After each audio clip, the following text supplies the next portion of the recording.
সালামু আলাইকুম।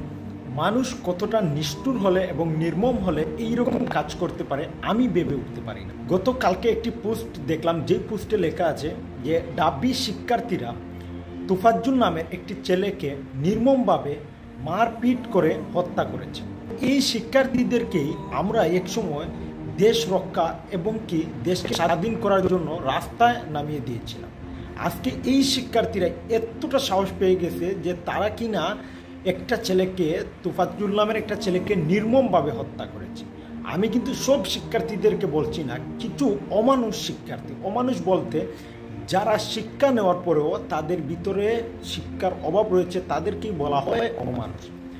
যেমনটা এই ছেলেটি, তোফাজ্জল নামের ছেলেটি, তার বাবা নেই, মা নেই, ভাই নেই, কেউ নেই যে তার বিচারটা চাইবে। ওই ছেলেটাকে ডাবি শিক্ষার্থীরা চুর সন্দেহ করে নির্মমভাবে ওকে হত্যা করা হচ্ছে। আসলে কি সত্য সে চুর কিনা তাও এখন পর্যন্ত কনফার্ম হওয়া যায়।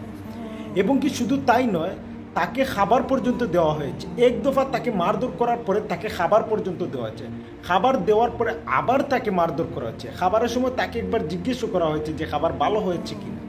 এবং কি দফায় দফায় তাকে মারতে মারতে লাশ পর্যন্ত তার শেষ নিঃশ্বাসটি ত্যাগ হয়। তো এখন আমার প্রশ্ন হচ্ছে গিয়ে আমার বাংলাদেশের জনগণের কাছে যে এই যে ছেলেটাকে নির্মমভাবে হত্যা করা হলো, এইটার সম্পূর্ণ বিচারটা আপনারা দিয়ে দেবেন। তার তো পরিবারও নাই, কে বিচার চাইবে বলুন? আসুন আমরা সবাই তার হয়ে মাঠে নামি এবং তার স্বচ্ছ বিচারটা তাকে পৌঁছাইয়া দিই। কারণ হচ্ছে গিয়ে সে মানসিকভাবে একটু অসুস্থ, তারপরও তাকে এইভাবে নির্মমভাবে হত্যা করা আসলে আমরা অনেক লজ্জিত।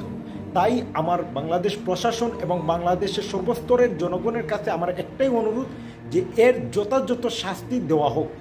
তোফাজ্জলকে যারা মেরেছে বা যারা নির্মমভাবে হত্যা করেছে প্রত্যেকটা আসামির যেন সঠিক বিচার হয়। সালামু আলাইকুম।